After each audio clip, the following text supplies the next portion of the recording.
I was 6 when my dad dropped dead in the middle of making scrambled eggs. One second he was standing there at the stove, humming some old rock song and flipping bacon. The next, he was on the floor, pan clattering beside him, my mom screaming like someone lit her on fire. I just stood there in the kitchen doorway, clutching my stuffed rabbit, too confused to cry. His funeral was a blur. I remember the cold, the smell of lilies, and how everybody kept telling me how strong I was. I wasn't. I was numb. My name's Tyler. I'm 28 now, but I grew up in Newcastle, Pennsylvania, a small town where everybody knows your business. After Dad died, things went quiet in our house. Too quiet. Mom stopped singing in the mornings. She stopped baking cookies on Sundays. About 6 months later, she joined this grief support group at the community center. That's where she met Gary. Gary was friendly, soft-spoken, and way too eager to help out. At first, I didn't trust him. I didn't want a replacement dad, but he didn't push. He brought puzzles when he visited and let me win at Connect 4.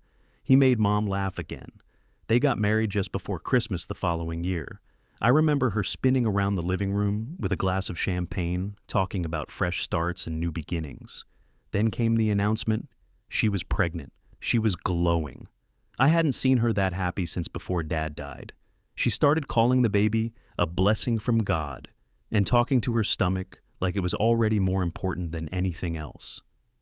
After Alex was born, everything changed. She quit her job at the dentist's office, saying she wanted to focus on parenting right this time. Her words, not mine. Suddenly it was all about nap schedules and breastfeeding and baby milestones. And me, I was just there. She started forgetting things, forgot to pick me up from school once. I waited in the rain for almost an hour.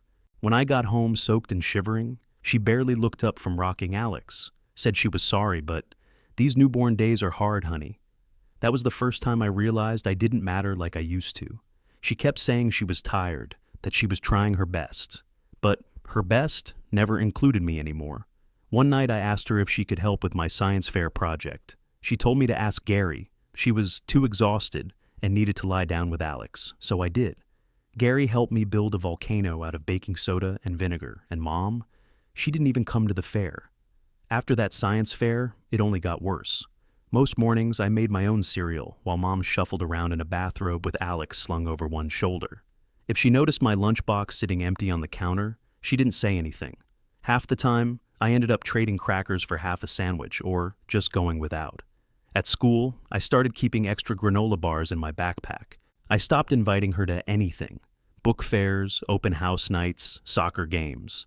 She wouldn't come anyway, and if she did, she'd be late, apologizing with that same tired excuse. Sorry, baby, your brother didn't nap.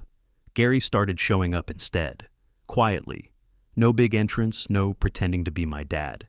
He'd just be there, on the sidelines, cheering when I made a pass, nodding when I looked over.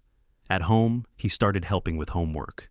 Not in a pushy way, but if he saw me struggling, he'd pull up a chair and go through the problems with me. He noticed things, like the day I came home with a bruised knee from falling during recess, and Mom brushed it off because Alex had spit up on the couch. Gary knelt down with a first aid kit while Mom yelled from the laundry room about how it's always something. He never tried to replace my dad, but he did show up. One night after dinner, I overheard him talking to Mom in the kitchen. His voice was low but serious. "You've got to make space for both of them," he said. "Tyler needs you too." "I'm doing everything I can," she snapped back. "Do you even know how hard this is? You think I'm just ignoring him on purpose?" "I didn't say that." "Well, that's what it sounds like," she cut him off. "Maybe if you helped more with Alex instead of playing buddy with Tyler, you'd get it." The silence after that was thick. I sat on the stairs, holding my breath. A couple weeks later, Gary tried again, this time with something different. He brought up Pee Wee football, said maybe Alex could benefit from structure, a team, a little independence. I was sitting right there at the table when he said it. I watched her face go from neutral to furious in seconds. "Are you insane?" she barked. "Do you know how dangerous football is for little kids? Concussions, broken bones? Absolutely not." Gary stayed calm. "They wear gear. He wouldn't be playing tackle at his age." I said no. End of story. She grabbed her glass of water and walked out of the room. The next week, she signed Alex up for a kids' painting class, said it would spark his creativity. Alex hated it. He came home mad every Tuesday, smearing paint on the walls, crying that the brushes smelled funny and the teacher was boring. Mom just smiled and told him, "You'll learn to love it." He didn't. He quit after 3 sessions. Meanwhile, I kept doing my thing, packing my own lunches, walking home alone, doing chores while Alex screamed in the background. Gary still showed up, but less often. Mom had started pulling back too, not just from me, but from him.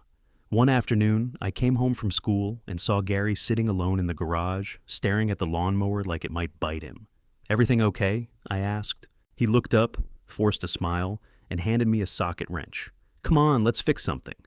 We fixed a lot of things in that garage. Old tools, busted appliances, a broken push mower.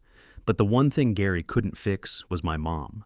After that fight over football, he stopped trying to reason with her. Instead, he doubled down on being there for me. He bought me my first pair of running shoes when I joined track in 8th grade. Every practice he drove me, even if he had to leave work early. Every meet, he showed up, even the ones in the pouring rain. He'd wait at the finish line, clapping, holding up a water bottle, saying the same line every time. "Proud of you, kiddo." At home, it was a different story. Alex had turned into a human tornado, constantly making a mess, screaming when he didn't get his way, throwing food at the walls if it wasn't what he wanted, and Mom just catered to it. She called it spirited. I called it lazy parenting. One day I came home from school and saw her standing in the hallway with a basket of laundry. She handed it to me and pointed toward Alex's room. "Can you clean up in there? He spilled juice on his carpet again, and I just don't have the energy today." I stared at her like she'd lost her damn mind. "He's 7, Mom." "And I'm exhausted," she snapped. "Just help out, okay? He looks up to you." I bit my tongue and did it, but Gary caught me scrubbing the carpet later. "Why are you doing his chores?" he asked. "Ask her," I muttered. He did. That night, they fought loud enough for the neighbors to hear.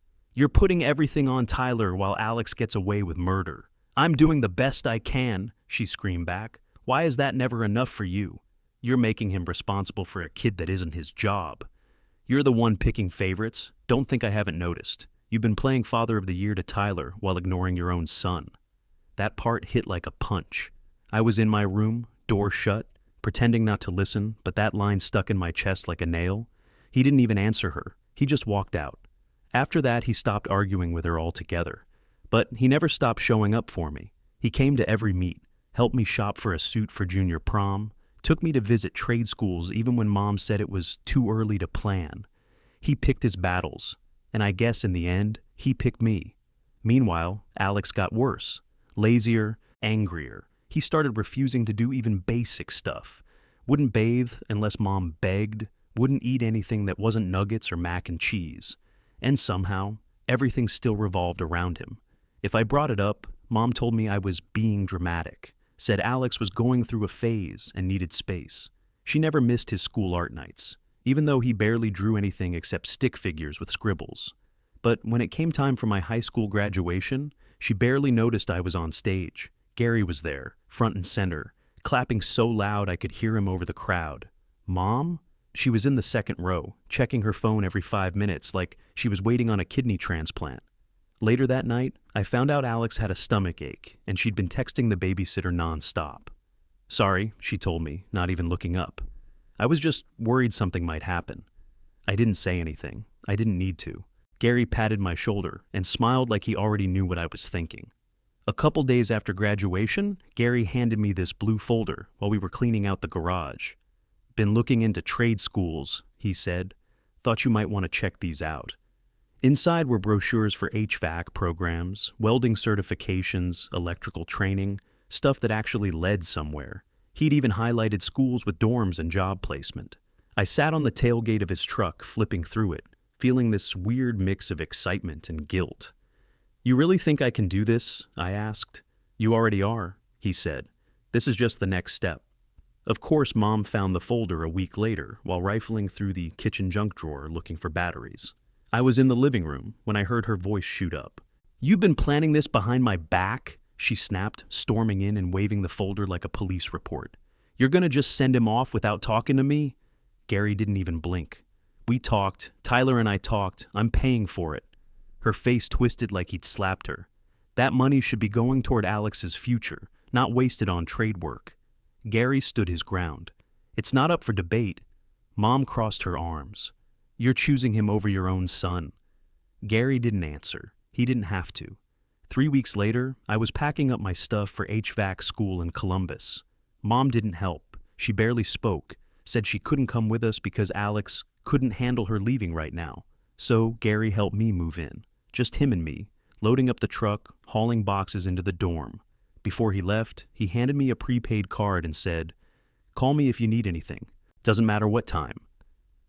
I stood in the parking lot watching his taillights disappear, and for the first time in years, I didn't feel weighed down. Life out there felt like breathing after years underwater. No screaming, no slamming doors, no guilt. Just quiet mornings and my own damn choices. I called home once a week, sometimes more. But it was always Gary who picked up. Mom was busy, or resting, or taking care of Alex. By then, Alex had started acting out hard. Gary told me he was hanging with some older kids who smoked behind the high school and skipped class. They tried putting him in tutoring, mentoring programs, even a robotics club. He quit every single one. Mom blamed the schools, said the teachers didn't get him, said he was gifted but misunderstood. Gary didn't buy it. He even tried getting Alex a weekend job at a buddy's hardware store.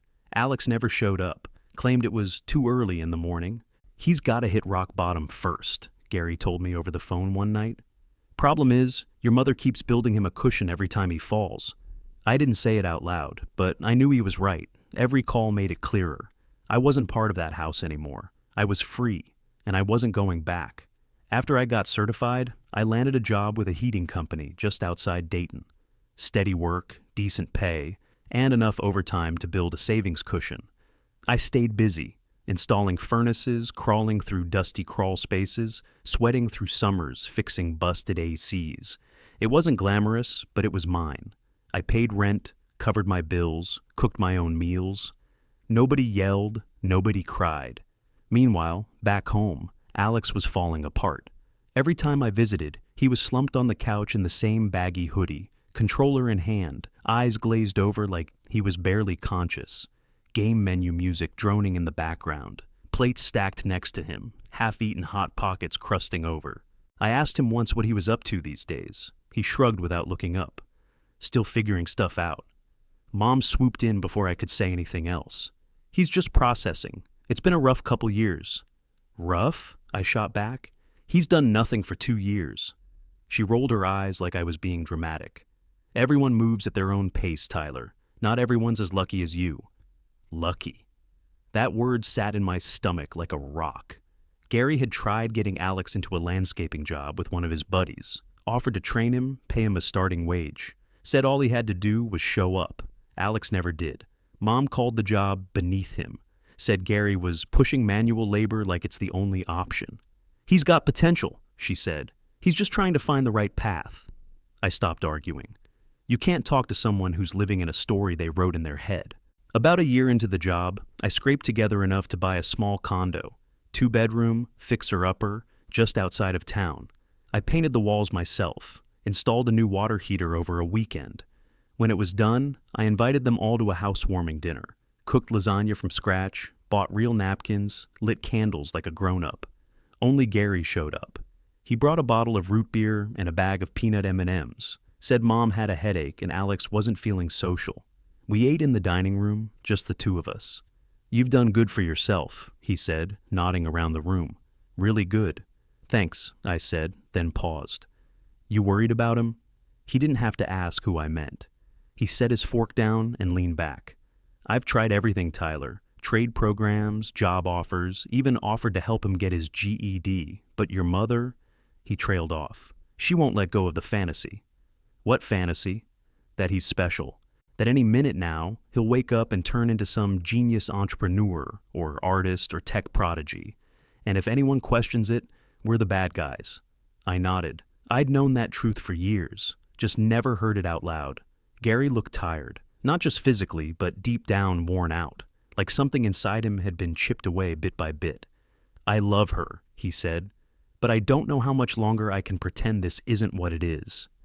We finished the lasagna in silence. About 2 years after that lasagna dinner, Gary died. Heart attack. Just like my dad. I got the call on a Thursday morning, right before work. Mom didn't even say hello. Just, Gary's gone.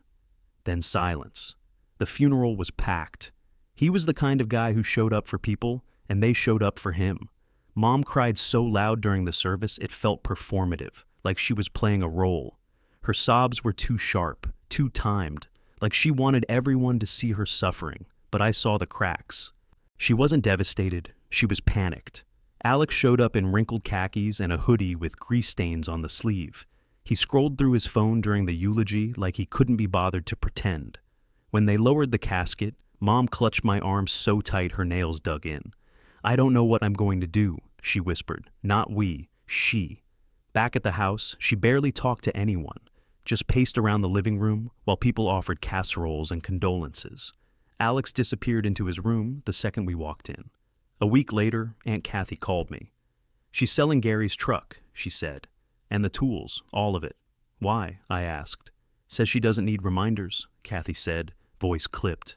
"But I think she's just desperate for money." That didn't shock me. Over the next few months, Kathy kept me updated. Tools went first. Drill press, mower, tool chests, everything Gary kept organized in the garage, then the truck, then the workshop shelves. "She even sold his camping gear," Kathy said once. Didn't blink. I didn't go home. I sent cards, made a couple calls, but I kept my distance. Until one day, Mom called me out of the blue. No greeting, no small talk. "Can you come home?" Something in her voice was different, not dramatic, not demanding, just hollow. I drove down that weekend, more out of curiosity than anything else. The second I pulled onto the street, I could see it. The lawn was a jungle. Overgrown weeds snaked up the porch railing. The gutters sagged. Paint peeled in long, flaking strips. Inside was worse. Kitchen sink full of dishes, trash overflowing, mail piled on the table. The whole place smelled like dust and something faintly sour. And Mom, she looked wrecked, gray streaks in her hair, skin like wax, eyes dull and sunken. She shuffled when she walked. "Sorry about the mess," she said, voice thin. "I've been tired." "Where's Alex?" She waved a hand toward the hallway. "In his room." I didn't ask anything else, just stood there, trying to figure out what the hell I was supposed to feel. Pity, anger, nothing fit. She sat down slowly at the kitchen table, hands folded in her lap like a schoolgirl about to confess something. "I know things haven't been perfect," she said. I didn't respond. She didn't look up, just stared at her hands. "I miss Gary." I believed her, but not for the right reasons. She didn't waste much time. The second I sat down at that kitchen table, she started in. Slow, shaky voice, folded hands, eyes on the floor like she was gearing up for a church confession. "The money's almost gone," she said, barely above a whisper. I leaned back in the chair. "What money?" "Gary's pension, the savings. I've tried to stretch it, but between groceries, bills, insurance." I held up a hand. "Is Alex helping?" Her mouth twitched. "Well, jobs want him to work mornings, and he's not great with that. He's always been more of a night owl." "A night owl," I repeated. "He sleeps till 2 and plays Xbox until dawn. That's not a personality trait. It's a problem." She flinched like I'd smacked her. "He's smart," she said quietly. "Just misunderstood. They don't get how smart he is." I didn't say anything, let the silence sit heavy between us. Then came the real reason I was there. "I was hoping," her voice cracked, "if you could help, just a little. Maybe $1,500 a month, just to keep things afloat." I stared at her, dead in the eye. "That's rent on an apartment, Mom." "I know," she said quickly. "But this house, this home, your brother needs stability. We're not asking for forever, just until we figure things out." We, like Alex, was part of this plan. I should have said no. Every part of me wanted to. But against my better judgment, I said, "Fine." Set up a recurring transfer the next day. $1,500 straight into her account, first of the month. Told myself it was temporary. It wasn't. I started visiting more often, mostly out of guilt. Every time, it was the same thing. Alex glued to the couch, beer can balanced on the armrest, yelling at a headset, the living room dim and reeking of stale chips and BO. Mom would be puttering in the kitchen, acting like it was all normal. One afternoon I walked in, and the carpet in the living room had a black burn mark near the outlet. "What the hell happened?" I asked. "Oh," Mom said like it was nothing. "The space heater shorted out. I meant to call someone." So I called someone, paid a guy from work under the table to rewire the outlet and replace the old heater, used my holiday bonus to patch the drywall and repaint the whole room. Mom just kept saying, "Thank you, sweetie," while Alex grunted from the couch and barely looked up. Then she sprained her ankle tripping over a box of Alex's junk in the hallway. I drove out again, took time off work, found her a part-time nurse to help with meals and laundry. I asked Alex why he couldn't handle it. "She doesn't like how I cook," he muttered, popping open another beer. "And I had stuff to do." "Stuff?" I snapped. "You haven't left the house in 3 days." He didn't even blink. "I've been grinding ranked matches." Mom chimed in from the couch with an ice pack on her leg. "Don't start, Tyler. He's doing his best." I laughed out loud. Couldn't help it. His best was garbage. But I kept showing up, kept paying, because even when you cut the leash, you still feel it on your neck. The next time I showed up, there was a stranger on the couch. She was barefoot, sprawled across the cushions like she owned the damn place. Long acrylic nails clacking against her phone screen. She had platinum blonde hair, smeared eyeliner, and a leopard print tank top, 2 sizes too small. Who are you?" I asked, standing in the doorway with a bag of groceries. She didn't even look up. "You must be Tyler," she said, like she was expecting me. Alex wandered in from the kitchen with a beer in hand and grinned.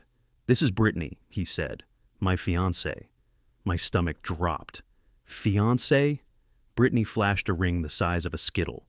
"Ain't it cute?" I set the bag down hard on the counter and looked straight at Alex. "You're engaged? With what money?" He shrugged. "It's not about money. We're building something real." "You don't even have a job." Mom walked in right then, limping a little but smiling like it was Christmas morning. "Oh, you met Brittany," she said, hands clasped like a proud parent. "Isn't she just wonderful?" I turned to her, eyebrows raised. "You serious right now?" "She's been great for Alex," Mom gushed. "He's been happier, more focused. They're even talking about moving into something of their own once they get on their feet." "On whose feet? Mine?" She frowned. "Don't be like that. He has an opportunity. His friend's starting a tech thing, some kind of gaming startup. He might get hired." "Might?" I said. "That's the big plan?" "They're getting there," she insisted, voice rising. "Not everyone has it figured out at 28. I bit my tongue so hard I tasted blood. That night, Brittany ordered takeout on my mom's debit card and left the trash on the table. She watched reality TV at full volume while Mom rubbed her feet. Alex disappeared into his room to game. I drove home that night with the windows down and my jaw clenched. 2 weeks later, I came by again to drop off a new microwave. The old one had shorted out. Brittany opened the door with a smirk. "Oh, it's you." I walked in, microwave under one arm. "Where's Mom?" She leaned against the doorframe, arms crossed.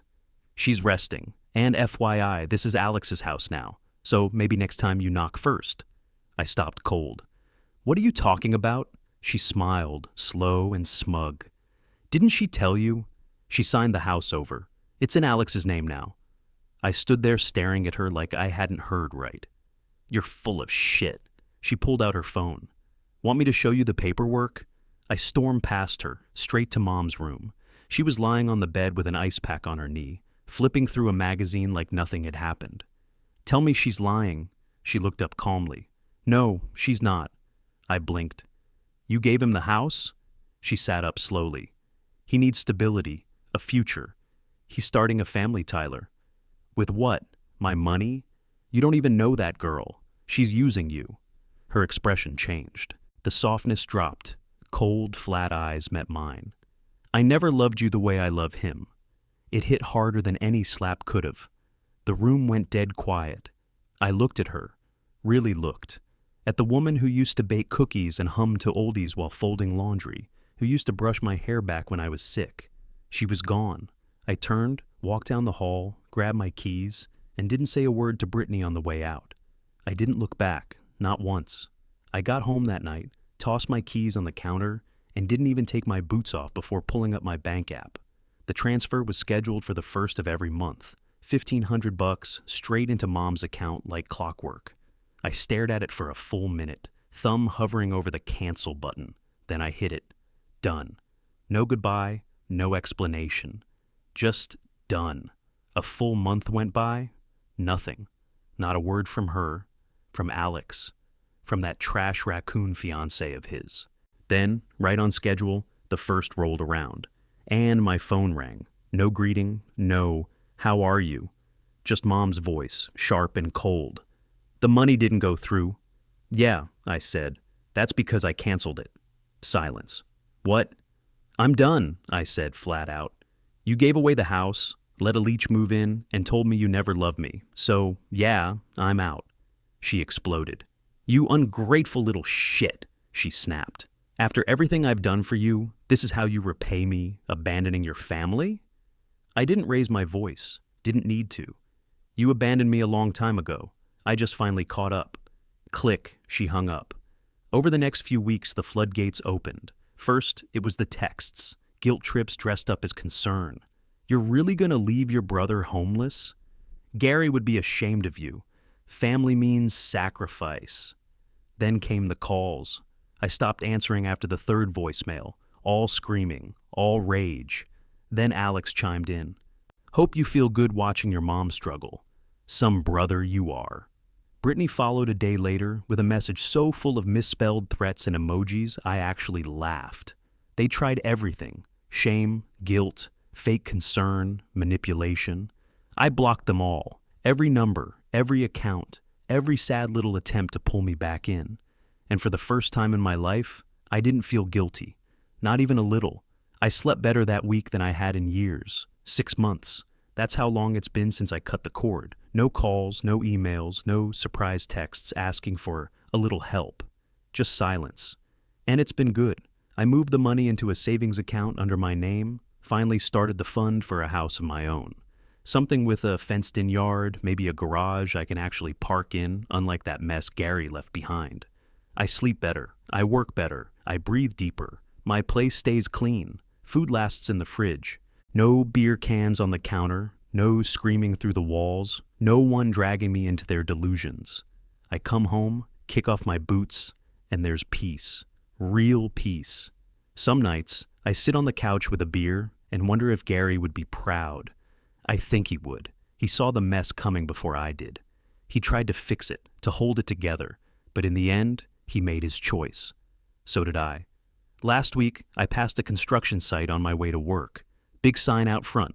Hiring now. No experience needed. I slowed down. Thought about snapping a picture. For a second, I imagined texting it to Alex, just the image, no message, letting him figure it out. But I didn't, because I'm done. Done fixing what they break. Done playing savior. Done bleeding for people who only take. They made their choices. I made mine. And I'm not going back.